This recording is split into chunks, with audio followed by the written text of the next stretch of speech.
caffè te settate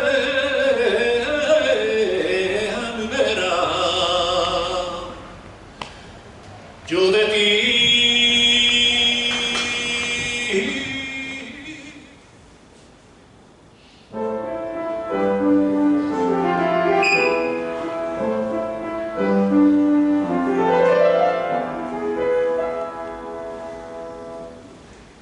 Buenas tardes.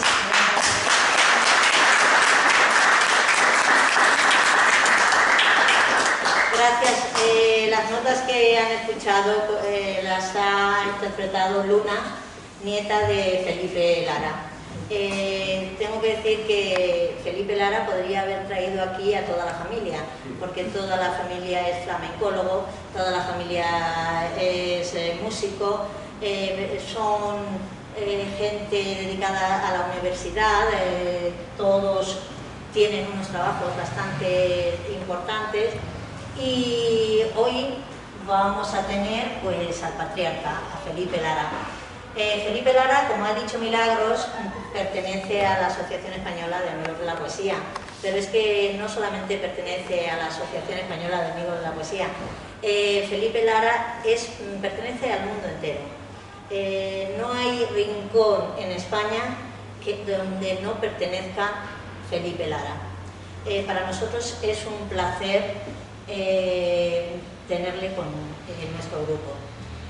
Yo le conocí sobre el año 2007-2008, que llegó de la mano del fundador de ASEAPO, Juan Maqueda, y desde entonces está con nosotros. Además es que es un socio que no suele faltar a ninguna tertulia ni a ningún evento que la asociación organiza. Y nosotros, ¿cuántos homenajes le tendríamos que dar a este señor tan importante y que es un socio más? Jamás va por la vida diciendo yo soy un cantaor que ha ganado un premio de las Minas, por ejemplo, ¿no? Que eso es muy poca gente lo puede decir. Con lo cual os doy una idea de la voz que tiene Felipe Lara. Algunos lo conocéis ya, no tengo por qué presentarlo, pero tiene una voz portentosa y espectacular. Solamente tengo que decirte gracias, Felipe, y demuestras tu humanidad, tu sencillez al decir, pues claro que doy una conferencia al público gratuitamente cuando una persona de su categoría pues hubiera pedido un dinero. Pues no solamente que no ha pedido dinero, sino que se ha traído a una gran música, bueno, músico, a su nieta, que en esta ocasión no nos va a ofrecer nada al piano, pero que podría haber hecho también pues otro concierto. Gracias a los dos y te doy la palabra.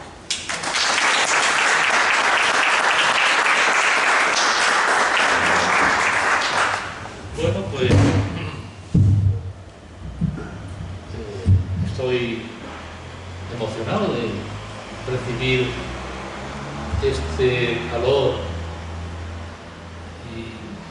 y estas menciones a mi humilde labor.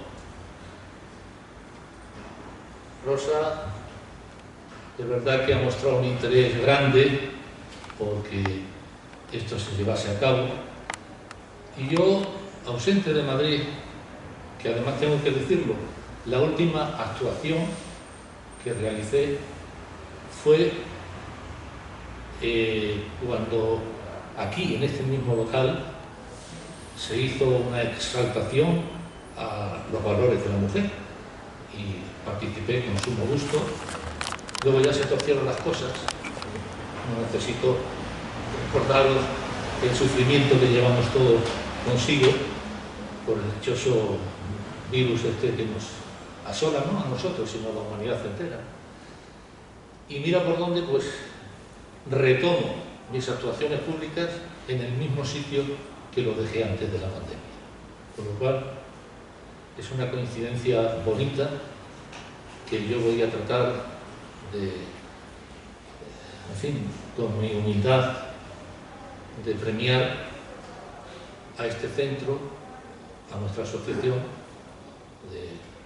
española de amigos de la poesía.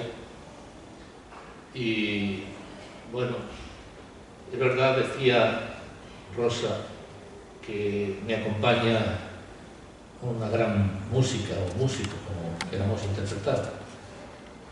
Ella es joven, tiene 17, tiene 18 años, está inmersa en todo un conjunto de asignaturas por el curso en que ella se halla, haciendo música de cámara, acompañamiento de orquesta, porque la música no es solo tocar el piano o tocar un instrumento X, conlleva toda una serie de asignaturas que es enorme, del sacrificio que tiene que hacer un músico para llegar a unos niveles de dignidad. Así que ella está en esa etapa. No solo toca el piano, sino que además está haciendo asignaturas, entre otras, pues, claro, las teóricas, que también son muy importantes para desarrollar bien la música. Decía Rosa, y en eso estoy de acuerdo, que yo vengo de una familia con una gran tradición, sobre todo en el flamenco. Mi padre era un excelente cantador, un hermano suyo, tío mío, carnal, tocaba muy bien la guitarra. Mi madre era poetisa. Y luego, pues, a partir de mí, pues han nacido unos hijos de los que estoy muy orgulloso.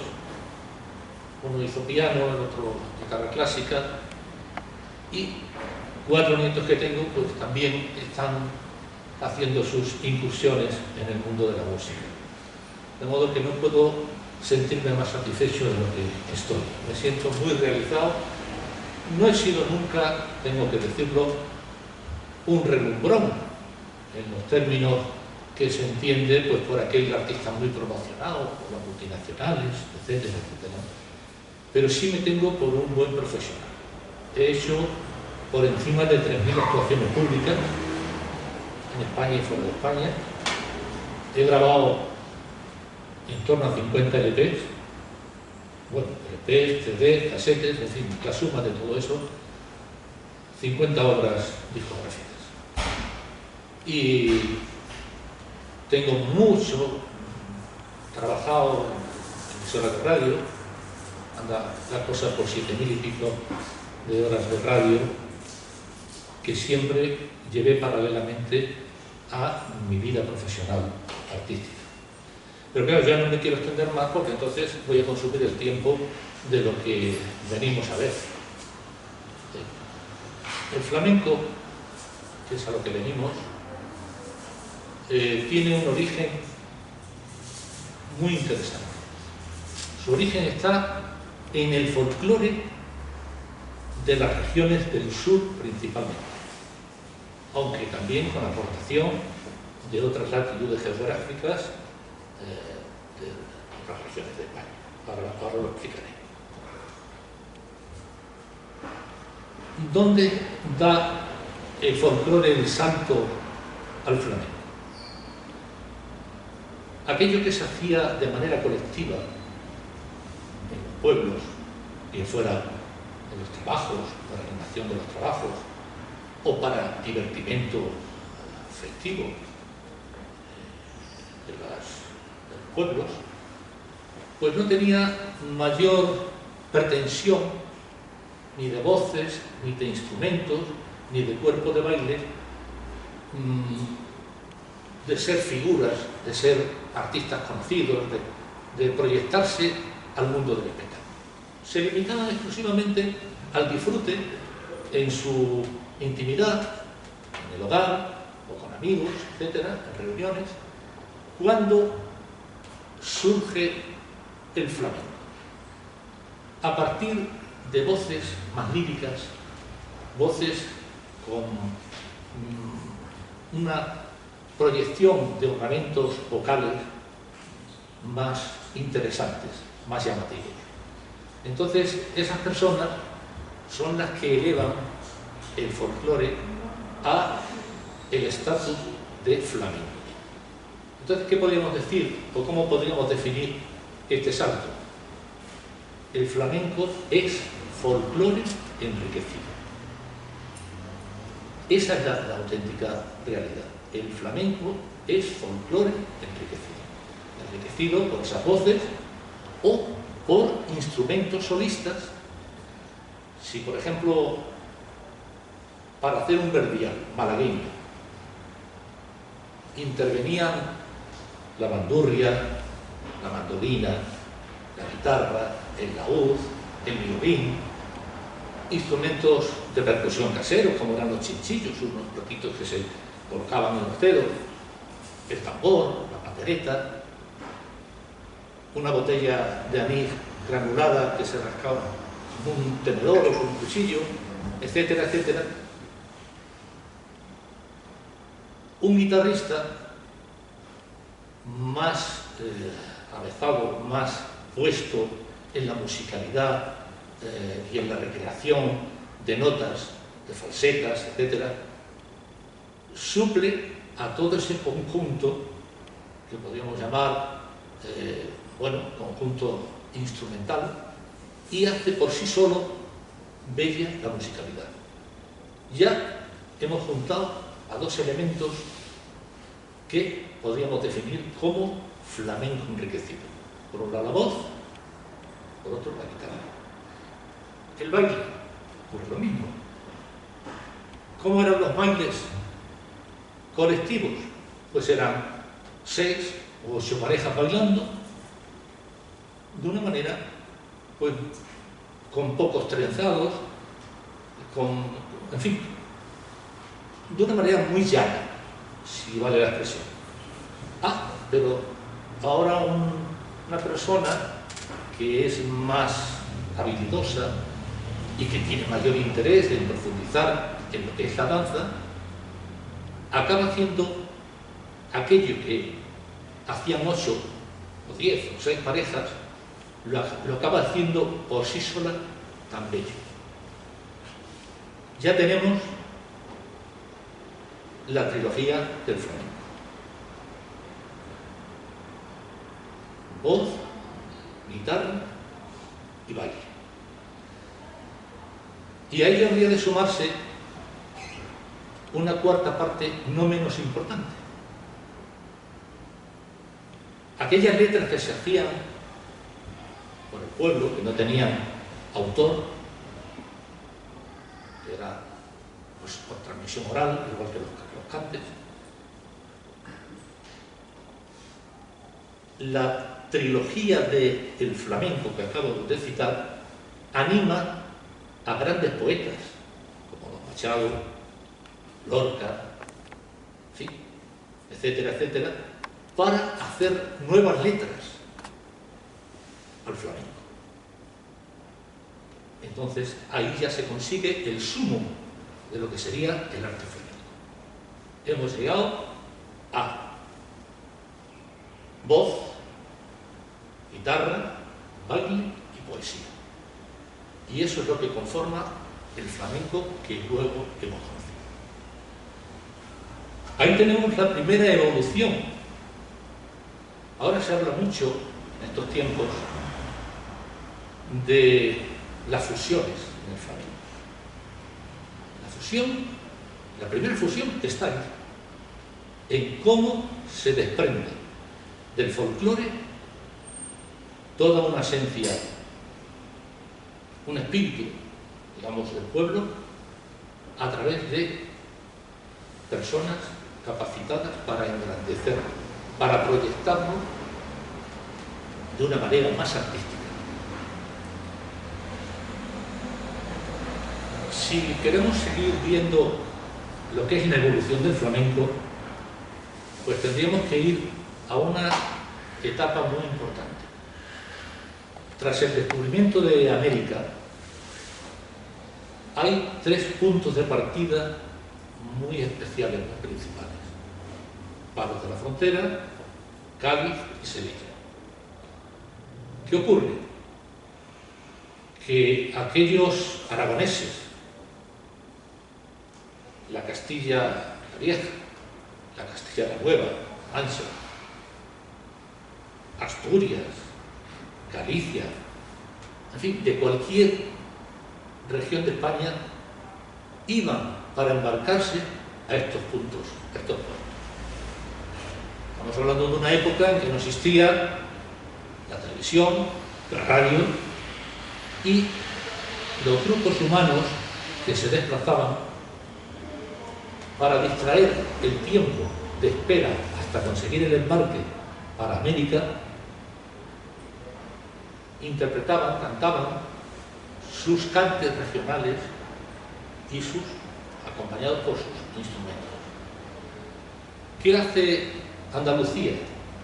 Como buen horno fundidor, recoge todos esos ecos del resto de las regiones de España y los transforma y crea una serie de estilos inexistentes hasta ese momento. O existían, pero de manera más arraigada en el folclore que en el flamenco.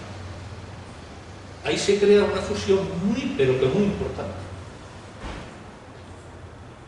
Si además de esa fusión, cuando esas personas consiguen el embarque y llegan a los pueblos americanos, bien sea Cuba, Argentina, Colombia, etc., ya llevan esa mezcla con ellos, y lo que hacen es que con los negros africanos llevados al continente y con los cantes autóctonos de allí, también de manera tripartita, se logra una extensión para el flamenco riquísima, que nosotros llamamos cantes de ida y vuelta.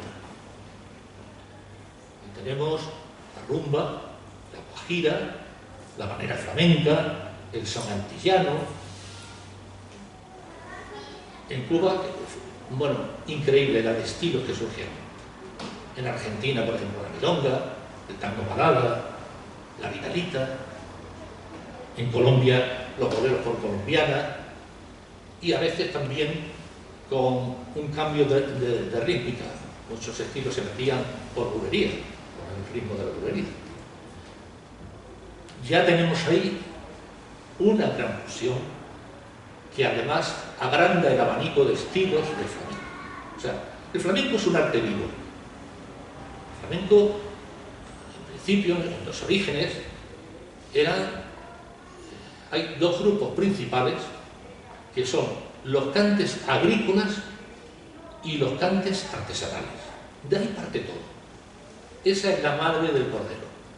Entonces, ¿cuáles son los cantes agrícolas? La siembra, la siega, la trilla, los pregones de la uva, los fandangos del olivar, las antiguas nanas que coincidían además, sobre todo en la época estival, con los cantes de la trilla, o los cantes artesanales.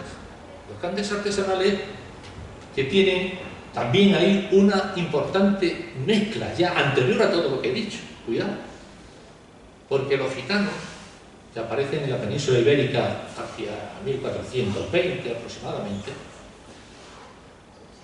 se encuentran que hay unos romances muy interesantes, muy atractivos, pero que, claro, eran romances muy largos, de 100 versos, incluso más. Claro, ellos no conocían el idioma español. Ellos no podían cantar todo un romance. ¿Qué hacían? Cogían cuartetas, las más significativas, y las adaptaban a su forma interpretativa. Entonces, ahí surge el grupo de los cantes artesanales. ¿Que cuáles son? Pues son aquellos que se refieren a los gitanos andarríos, los cesteros, porque hacían los cestos de mimbre, que estaban a lo mejor en un ojo de un puente, y las mujeres pues iban por los pueblos vendiéndolos a la población paya. O, esto es muy importante, los cantes de fragua, porque resulta de que ellos tenían una capacidad para el trabajo de los metales enorme, los gitanos.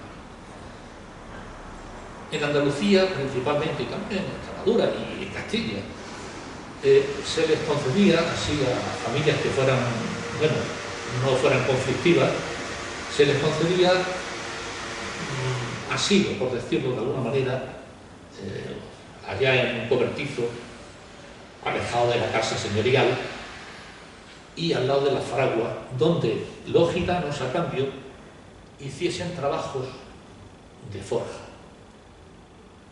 de arreglo de herramientas, por ejemplo, pues, típico arao que se despuntaban, entonces pues ellos en la fragua lo enderezaban y le volvían a poner la punta necesaria para...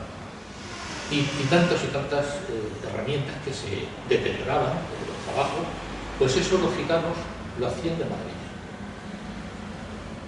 Entonces, para amenizar sus largas y duras jornadas de trabajo, pues tenían que cantar.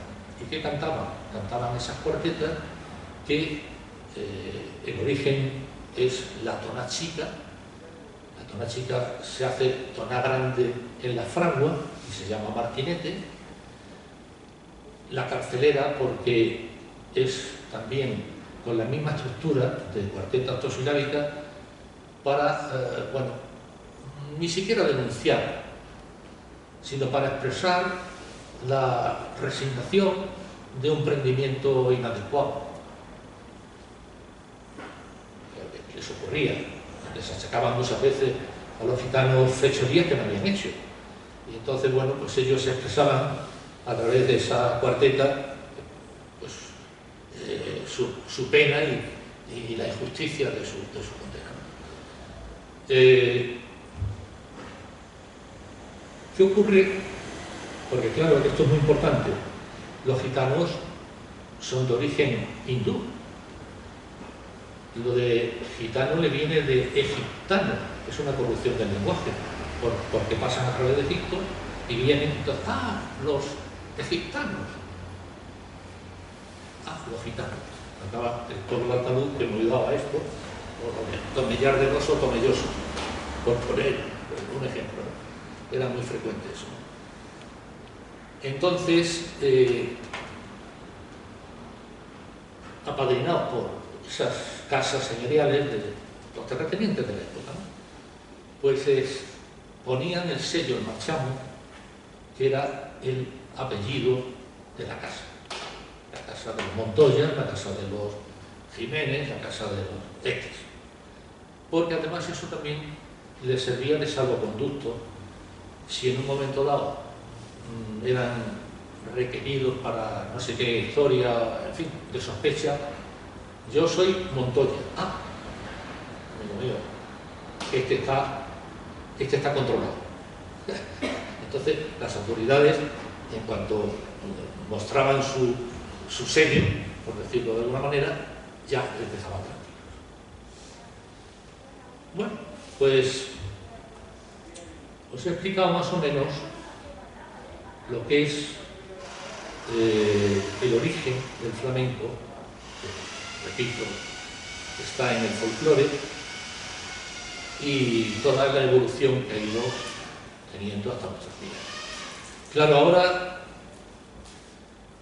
hay una cosa que no a todo el mundo le gusta lo que yo voy a decir. Pues yo soy defensor más que de los personalismos de este intérprete promocionado por una multinacional o tal. Para mí, lo más importante es el cante, el baile, el toque y la poesía. La haga quien la haga, pero que la haga bien.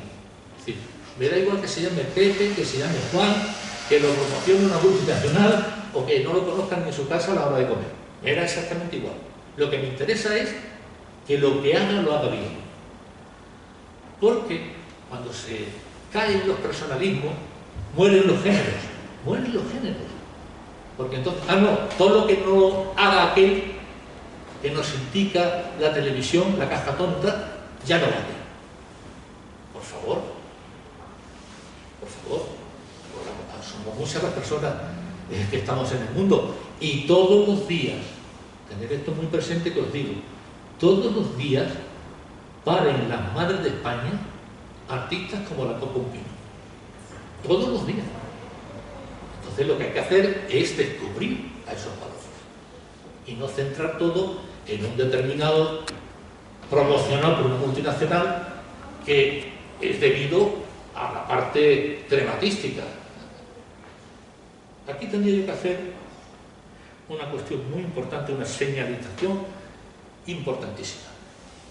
Vais a estar de acuerdo conmigo. Allá por el primer tercio del siglo XX había unas figuras en España tan importantes como puedan ser los pocos promocionados que ha habido en los últimos tiempos. Pero ¿cuál era la cuestión? ¿O cuáles? En aquella época en que los aparatos reproductores Picur, que se llamaban entonces, eran, bueno, muy pocos los españoles que disponían de ellos, por cuestión económica, porque eran caros, se podía vender de un artista, si había 1000 aparatos reproductores en toda España, se podía vender, ¿cuánto? Mucho, 1000. De otro, 500.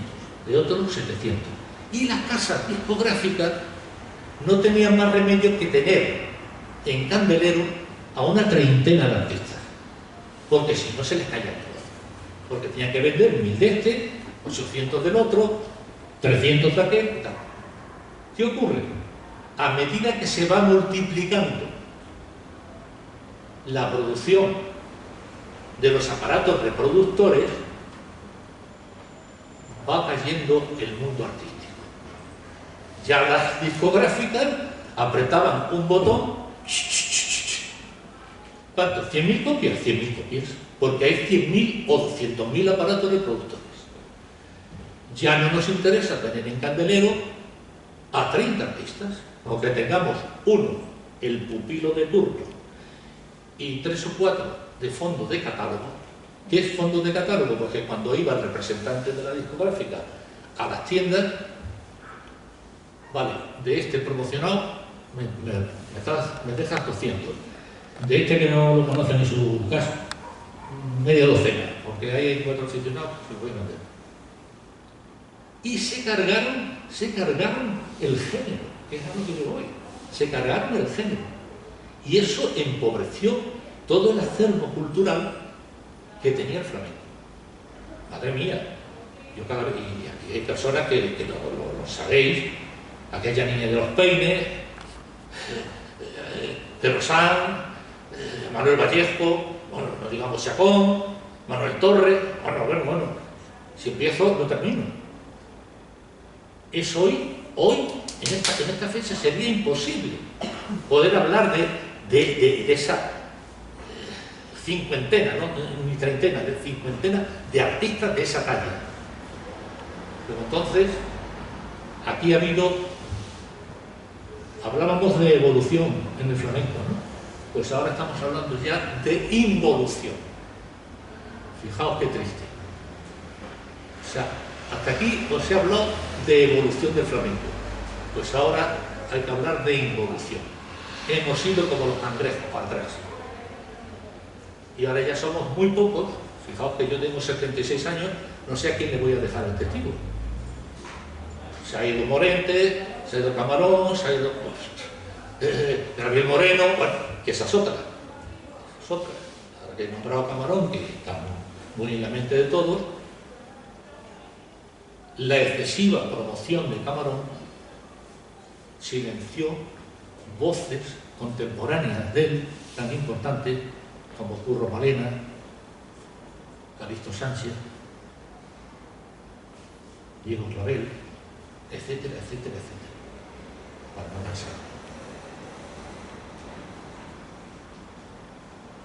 Bueno, y yo creo que ya de palabra está la cosa bien, ¿eh? No quiero cansar. Voy a haceros algunas pinceladitas, me vais a permitir, voy a beber algo de agua, o sea, entre la caretilla esta que llevo y tengo Si vas a cantar. no sé si lo que acabo de decir. Sí, vas a cantar quizás. Ah, bueno. ¿Me dan permiso para quitarme la Si mascarilla? vas a cantar, sí. Para hablar no. Bueno, que yo no sé si me he cedido en la exposición, a lo mejor me he cedido, pero creo que es necesario. Estamos hablando de un programa que lleva por título Origen y Evolución del Flamenco. Yo no puedo llegar aquí y ponerme a cantar y a cantar y a cantar como un loro, y entonces que cuando salgáis por ahí diciendo, pero este no nos iba a hablar del flamenco. Ahora, ¿qué ha acertado? No lo sé si ha acertado o no, ya vosotros juzgaréis. Yo creo que lo he hecho con la humildad y con el conocimiento que los 70, más que nada por edad, por los 76 años que tengo. Perdón.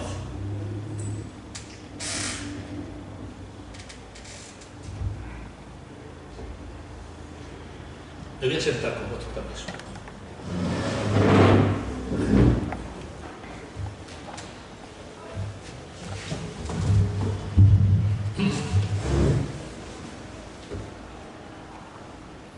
Se debe empezar siempre por el principio. Bueno, imaginaos a un gañán tras la mula, la borrica, en fin, o el caballo, animándose a sí mismo en esa mañana fría, ¿no?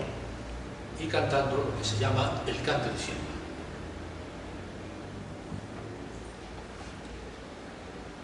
Con mi yunta y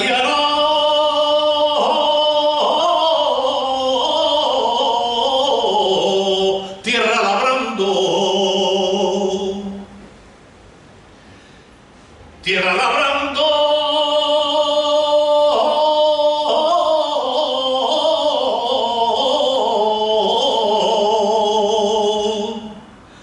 la cosecha del año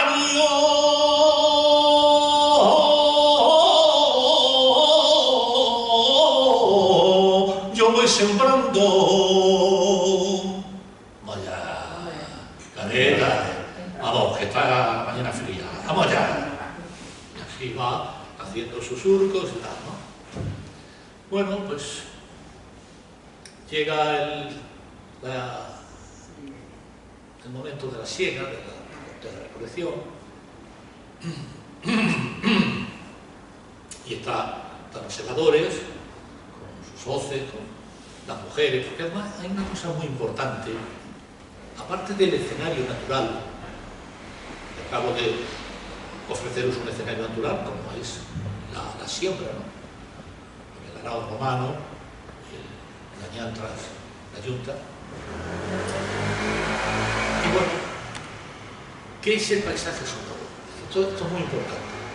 Pues el paisaje sonoro es ese soplido, esos aires frescos de la mañana, el estornudo de la bestia que va de la raza, el mismo sonido del arao. En fin, hay toda una serie de sonidos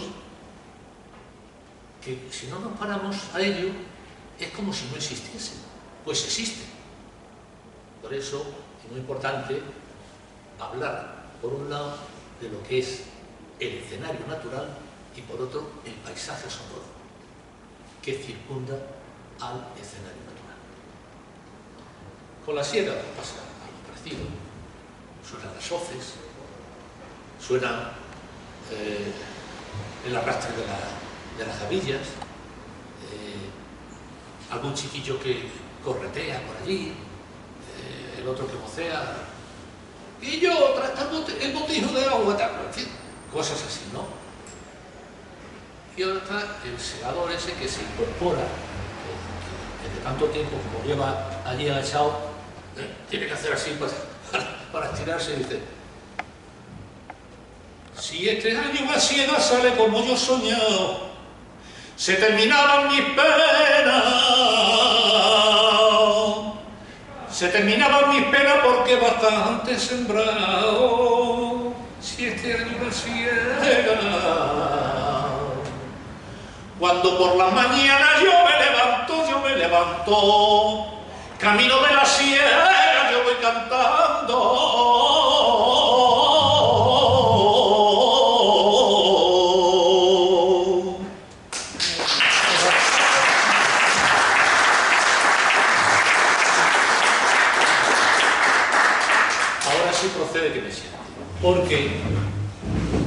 os voy a situar en el escenario natural de la trilla.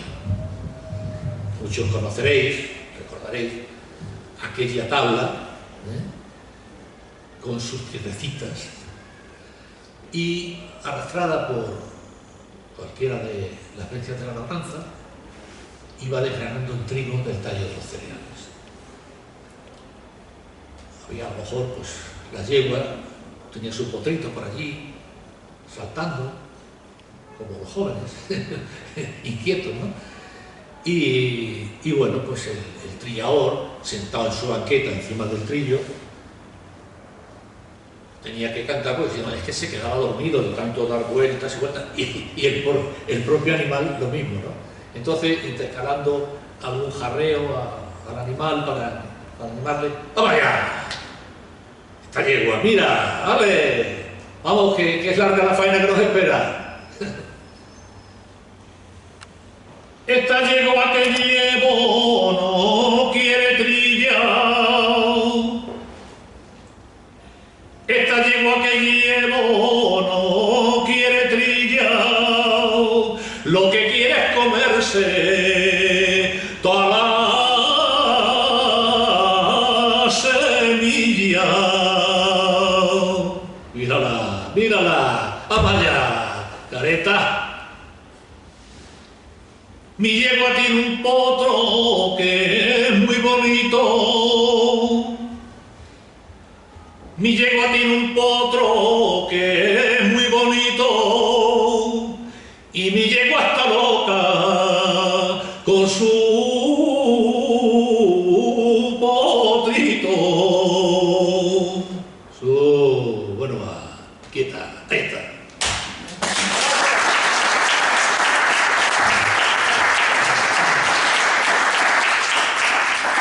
Bueno, pues, como os comentaba antes, en la época estival, coincidiendo precisamente con lo de la trilla, pues a veces no eran solo las madres las que cantaban nanas a los niños, también los padres gustaban de ello.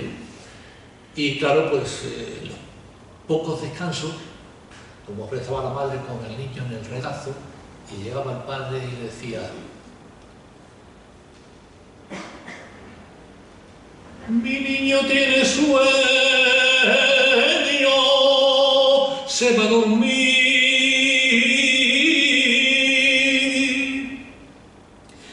Mi niño tiene sueño, se va a dormir.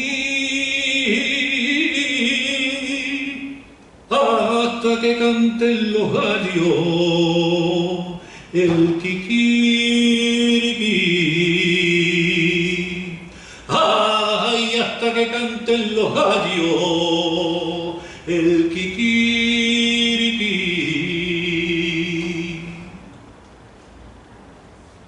Ay, nananita,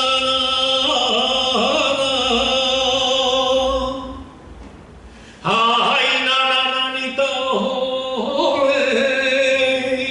Mi niño tiene el pelo de caracoles. Mi niño tiene el pelo de caracoles.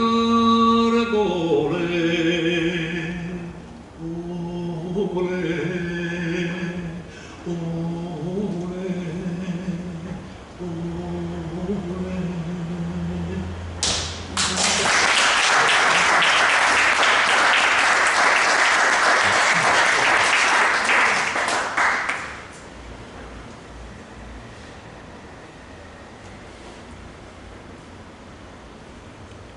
No sé cómo vamos de tiempo, Rosa, Pues porque yo tengo un peligro muy grande siempre, me enrollo como la cara. 7:10.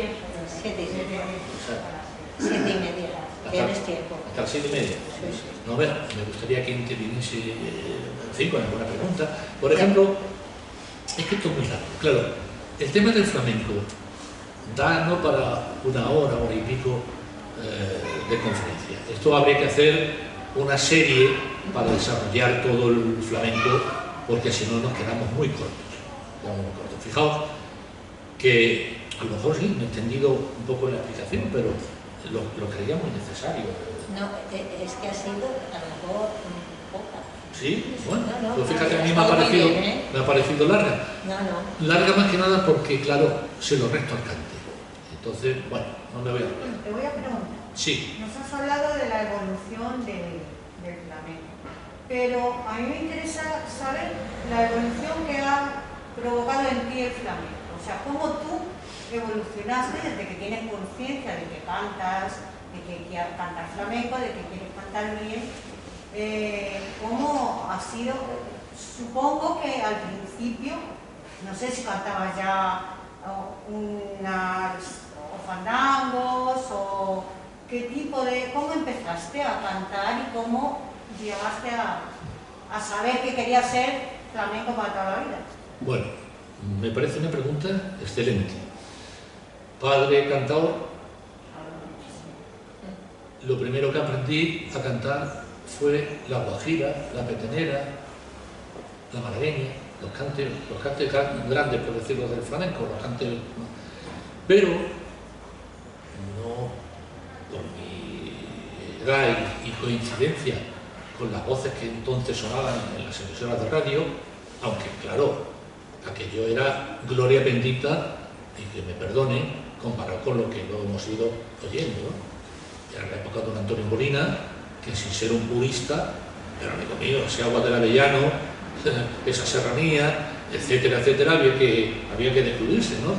Estaba Rafael Farina, que cuando cantaba así, las campanas de Linares, cantaba aquello, pero cuando tiraba del fandango,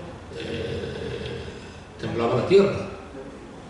Valderrama, esa media voz de Valderrama que lo hacía todo, yo lo descubrí, por cierto, de Valderrama, lo descubrí en el Festival del Cante de las Minas en el año 64, porque yo creí que Valderrama era el de la Mare Buena, el emigrante, etc. Pero cuando terminamos, que no sé si actuamos 50 y tantos cantadores, empezó la gente a decir que canta Valderrama, cantó 20 y tantas modalidades de taranta que nos quedamos atónitos, ¿no? Eso era de verdad una enciclopedia. Valderrama era una enciclopedia. Bueno, quiero decir, entonces yo estuve con esa influencia lógica en mis cortos años, pero a medida que fui creciendo, con 16 años, yo ya estaba integrado en la peña flamenca más seria, por decirlo serial, de mantener las esencias del flamenco, en la Casa de la Mancha, cuidado con esto, detrás de Gobernación, en la calle Paz, en la Casa de la Mancha, estaba ubicada la Peña Charlot, dedicada a un bailador que se llamó, el seudónimo era Charlot. Por allí pasó todo lo que os podáis imaginar y un poco más. De voces, Antonio Mairena, Chocolate, la Bernarda de Utrera, la Fernanda, guitarristas como el Niño Ricardo, Agustín Sabica, me pierdo. Bailadoras hasta Carmen Amaya. Yo he visto a Carmen Amaya en esa peña, cuidado. Y claro, con 16 años yo integrado ahí, pues os podéis imaginar lo que yo aprendí. Aparte de lo que yo ya traía de mi tierra extremeña, de mi padre, de los cantes que yo... Y luego mi inquietud me llevó a Andalucía y recorrí varias provincias andaluzas en la búsqueda siempre de gente mayor. Yo era un muchacho que mis amigos eran, cuando yo tenía 16 años, mis amigos tenían 50, 60 o 70, que eran de los que yo sabía que podía aprender. De hecho, los cantes de Málaga yo los aprendí del mejor discípulo que tuvo, no lo diré, el célebre... bueno, ya lo diré. Sí, el Pillayo. El Pillayo. Pues, los cantes del Pillayo yo los aprendí de su mejor discípulo. Bueno, los cantes de Córdoba, pues yo los aprendí en la primera del Brillante, que se reunían los cantadores viejos, y aquello era vamos, de iglesia, de catedral. No se pegaba al pico como fuera para cantar o escuchar. Y así, lo mismo que se hacía en la peña de Charlón, la peña que estaba ubicada en la Casa de la Mancha. Entonces, mi evolución ha sido constante, porque ha sido, hoy conozco 10 cantes, mañana conozco 15, pasado conozco 20, y he llegado a conocer y cantar 150 estilos diferentes. Claro, si eso se puede llamar evolución, claro que evolucionar. Pero verás, esto es curioso. Vuelvo a lo de los personalismos.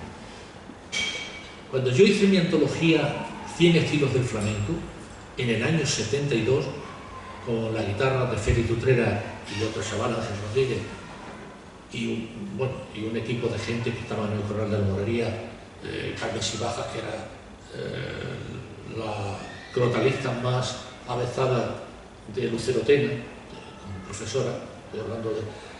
Y bueno, pues yo fui muy severo para mí mismo. Pues yo podía haberme acomodado y decir, bueno, pues yo sigo a el camino de mismamente Valderrama, aunque había sido un camino ideal por los conocimientos tan extensos que tenía. No me conformé, cogí de Valderrama aquella media docena de cantes que yo entendía que no había otro mejor para interpretarlos. Cogí a la tía Nica la Piriniaca de Jerez y dije, vamos a ver, escuché a muchos cantar por Sigrilla, pero dije, no, como canta la tía Nica la Piriniaca la Sigrilla de Diego el Barrurro, no hay otra. Y cogí, y así sucesivamente. Quiero decir, mi antología está llena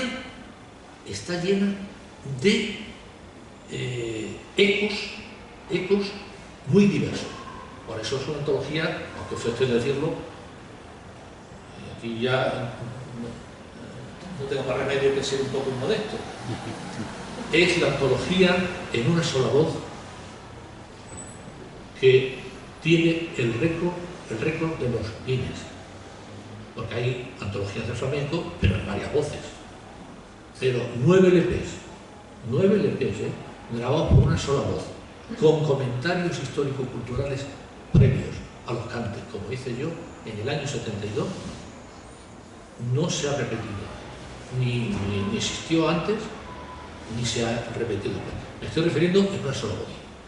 Pero es que, haciendo indagaciones del mundo musical, figuras muy importantes, entre ellos Frank Sinatra, Elvis Presley y un larguísimo etcétera, no hay conocimiento de que nadie haya hecho en un periodo tan corto una producción, o sea, editar 9 LP con más de 100 modalidades, no se conoce. Esto es así. A mí me tocó la lotería en aquella fecha, porque verás, yo vuelvo a lo de la evolución, me estoy alargando mucho. Yo estaba haciendo un programa en Radio España, que estuvo 4 años en antena de lunes a viernes, que fue mi proyección, con el título 100 estilos del flamenco. Y entonces me llamó el director artístico de la casa Discos Marfe, que estaba ubicada en el Paseo Alto de Virgen del Puerto, en Madrid. Oye, mira, vamos a ver, Felipe, soy seguidor tuyo del programa que titulas 100 estilos del flamenco. Dice, pero es que hay tantos estilos. Digo, sí. Digo, yo los canto. Dice, no sabe más. ¿Cuándo quedamos? Y me propuso hacer la antología. Porque estaba teniendo éxito, claro, aprovecharon ese momento del tirón de la radio, que es lo que hablábamos antes, y me engancharon, que luego de eso habría que hablar mucho, de lo que es el royalty, del cuento de Calleja, pero bueno, esa es la realidad.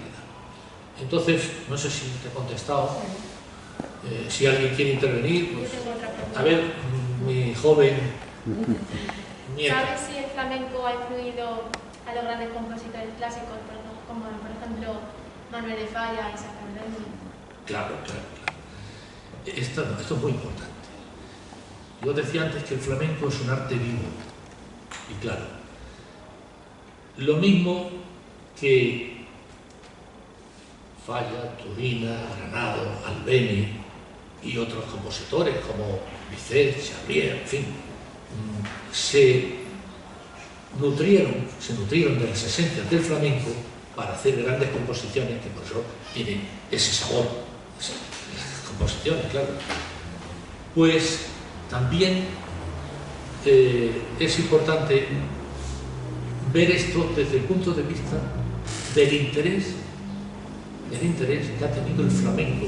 Lo que ocurre es que ha tenido seguidores o defensores muy apasionados, pero también detractores.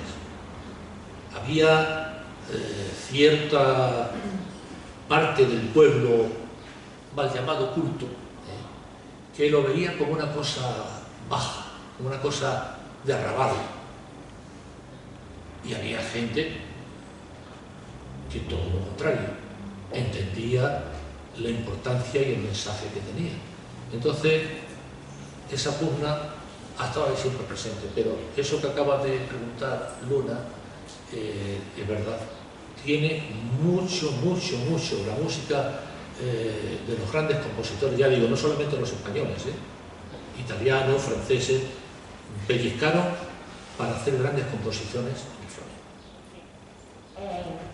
Me consta que eres extremeño, que estás muy orgulloso de tu tierra, y yo te pregunto, ¿qué influencia tiene el flamenco en la cultura extremeña? Bueno, ya estamos con lo de ida y vuelta.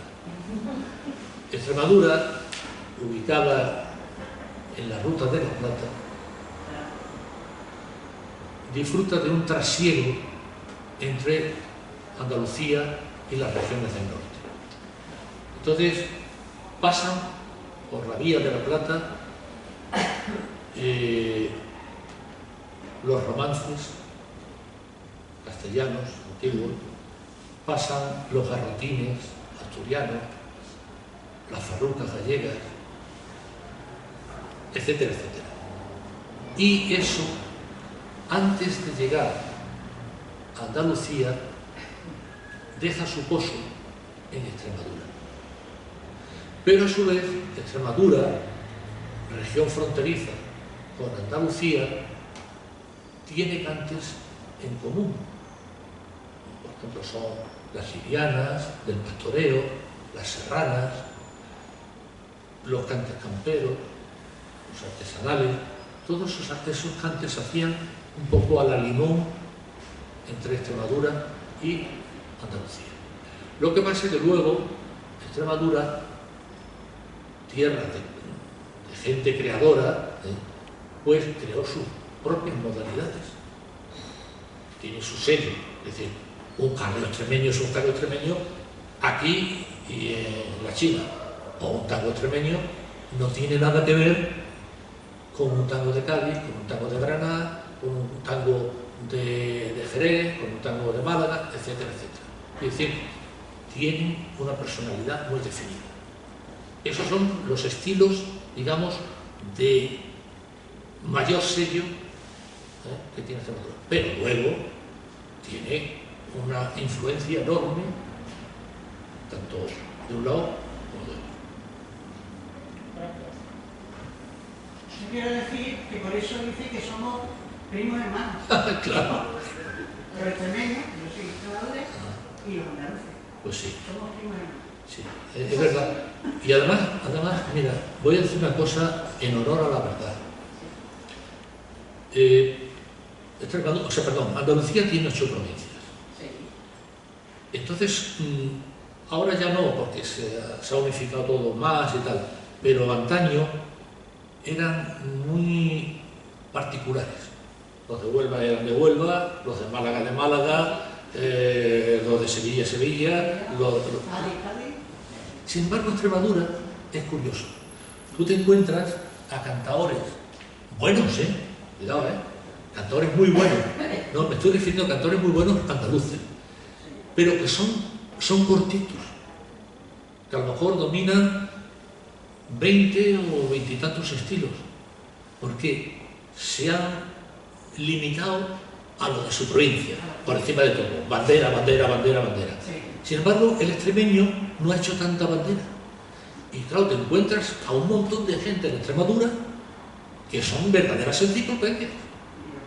Pero en La Mancha pasa igual, ¿eh? En La Mancha, en Tomelloso, yo he encontrado gente que son verdaderos,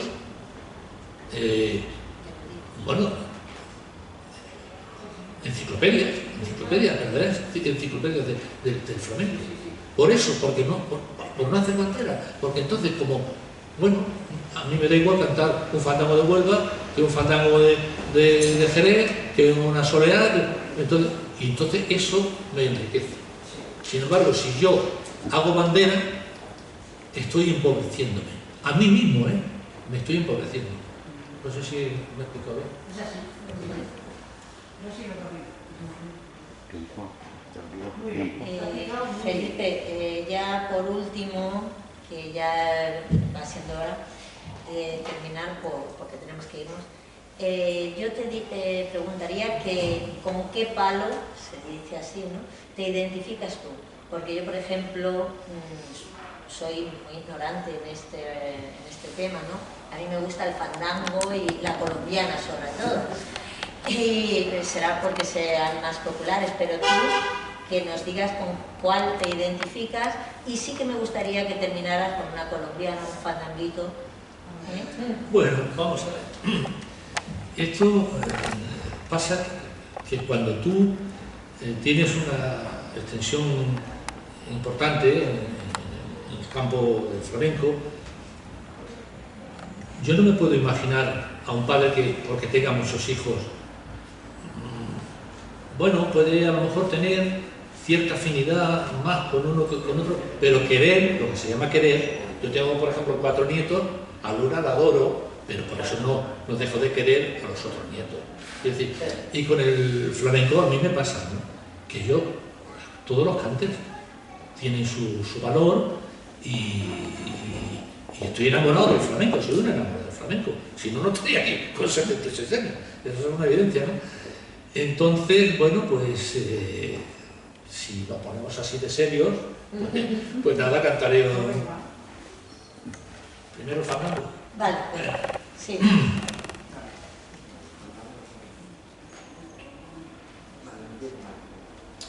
Bueno, pues para que veáis, y si hay aquí algún andaluz, que yo no tengo, todo lo contrario, tengo un especial cariño por Andalucía, porque además un alto porcentaje, el más alto de todo, pertenece a Andalucía, todo lo que canto, pues voy a cantar un fandanguito de Jerez, que fue creación de un hombre, de verdad, en gloria de Jerez, que tuvo mucha importancia. Por eso cuando se habla de figuras, se ha habido mucha gente, hasta llegar a lo más reciente, ha sido enorme.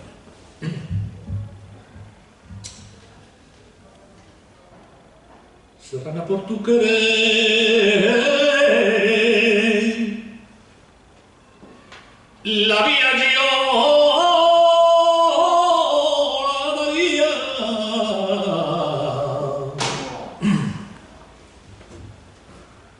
Serrana por tu querer, eres mi noche y mi día, presente yo te tendré para los restos de mi vida.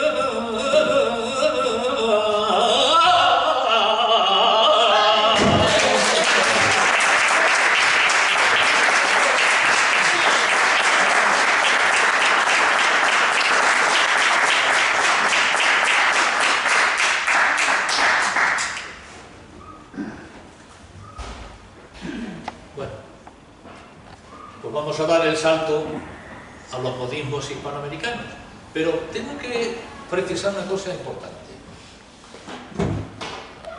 No todos los cantes de ida y vuelta se hicieron en el continente americano.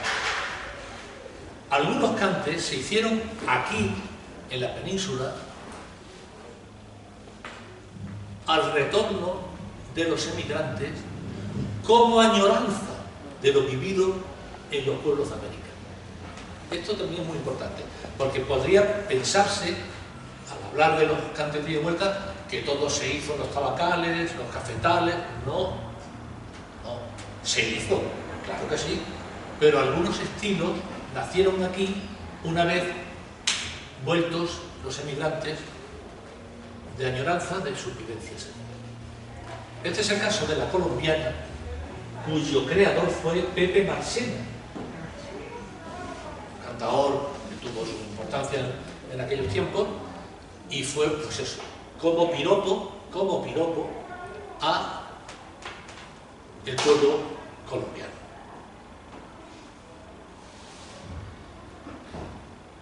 Tomando estaba café, te sentaste a mi vera.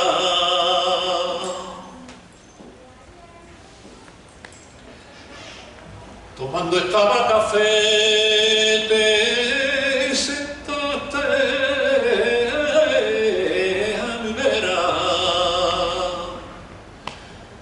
Yo de ti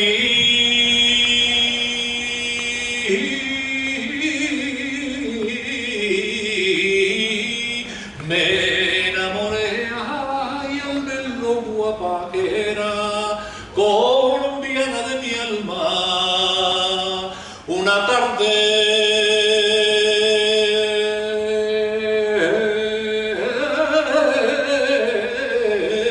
en primavera. Yo de ti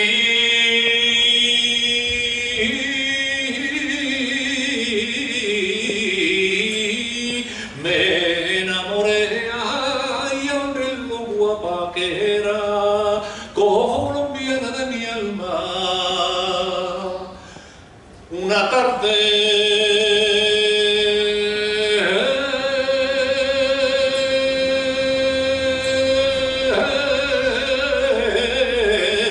en primavera.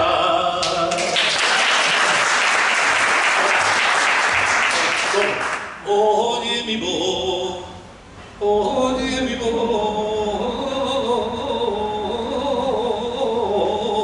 colombiana. Todos juntos. Ay, le, le, le, le, le, le.